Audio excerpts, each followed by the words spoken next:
Hello everyone, and welcome back to the Human Design Q&A series, where in each video I will be answering one of your human design related questions. Before we get in today's video, if you want a chance to get your specific human design question answered by me, all you have to do is follow me on Instagram and stay tuned for the monthly announcements where I give you the opportunity to submit your questions. And with that said, welcome back, beautiful souls. And if you're new here, hi, my name is Crystal Alfarero. I'm a human design teacher, coach, and founder of the Human Design Academy. And I help people like yourselves understand their unique energetic blueprint with the human design system. So today we have a question from Denise at Project Enye, who asks, I'm also curious about the arrows. I'm a non-specific manifestor. Hubby is specific, would love to learn more tips about how to be non-specific. Like, what should dream boards look like for non-specific manifestors? So before we get into the manifestation part of this question, let's talk about the arrows, what they are, and how you can learn more. So first of all, the arrows in human design, if you were to pull up your chart, you'll see that in most programs, you'll see 4 arrows sitting right at the top of the head of the body graph. Right? And these 4 arrows are what we call variables in human design, and it basically represents our consciousness. And each arrow gives us insight into a particular area or certain thing in our life. So just to give you a quick overview of what each of the arrows really represent, the top right arrow is what represents what we call determination or digestion in human design. The bottom left arrow is what relates to environment and really our ideal environment. The bottom right arrow is what represents perspective or our view. And then the last arrow on the top right is what represents motivation or awareness in human design. And so that's as in-depth as I'm gonna go in this video around variables. If you want to learn more about variables in depth, I would recommend checking out PHS or the Primary Health System to learn more about determination and environment, and then looking more into rave psychology, which goes into perspective and motivation. And you can find original source material on Jovian Archive as well to get started if you're not someone that wants to do any professional training on it, but they do have incredible source materials on that. And so now kind of segueing into the manifestation arrow, this relates to the arrow known as the perspective arrow, the one that's on the bottom right. And it's said that depending on the direction that this arrow is facing will determine whether you are a specific versus non-specific manifestor. So before we go forward, I just wanted to address the fact that there is a lot of debate around this manifestation arrow.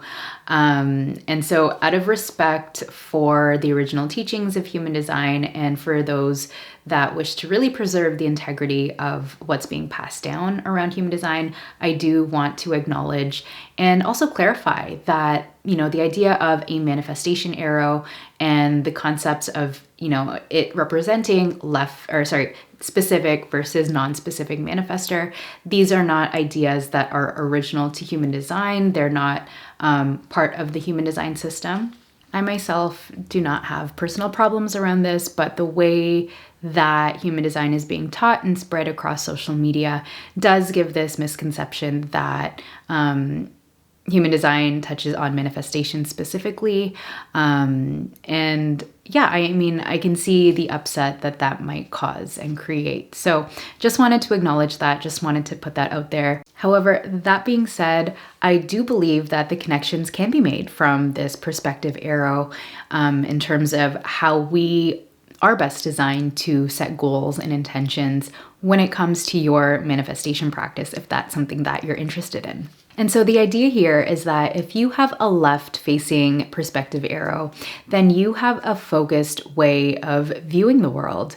And basically, you see the world in this active, detailed, and focused way. And because of this, details can be important in your goal setting and your intention setting to really get clear on what it is that you want to call into your world, what you want to co-create in this world, and really help you connect to that feeling, that vibration, that frequency of what it is that you're wanting to call in.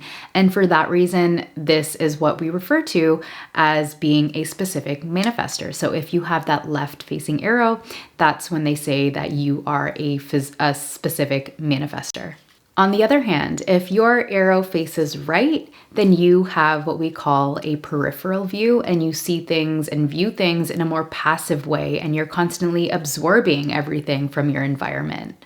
And because you might not see the world in this focused and detailed way, you might struggle to use those details when it comes to setting your intention, setting those goals. And that's why you would be considered a non-specific manifestor. Just the way you tend to see the world is going to be in this more passive way. And it might be more difficult for you to really get clear on the things that you want to get. On the things that you want to manifest. And so when it comes to your manifestation practice, it can be very helpful to just focus on the general idea of what it is that you want to call in, or even focus on the feelings of what it is that you want to manifest in your life, and then going about it that way. But it's really all about giving yourself that permission to not feel like there's something wrong with you if you can't get to that level of detail, or if you're not clear on it. And even if you are a specific manifestor and you struggle to get to that level of clarity and detail, it can still also be beneficial to focus on the feeling and keep it general until you can get to that level of specificity. And of course, like when it comes to the vision boarding process, the point of this visioning is to help you connect to the vibration of the thing that you're wanting to call in and that you're wanting to manifest, to elicit those feelings, and really step into that before it's actually in that physical form. And so anything that you can do, keeping it general, of course, I always like to say, if you can get to that level of detail and if that feels right for you, if that connects to you, then by all means, keep going in the way that works for you in the traditional vision boarding process. Call in those details that you know. If you struggle to really get clear on those details, then don't be afraid to just keep it high level, keep it general. Instead of putting like a specific type of home that you want, maybe talk about the different vibrations that you want to feel in that home. Like, what is it that you want to feel? What is it that you want to experience?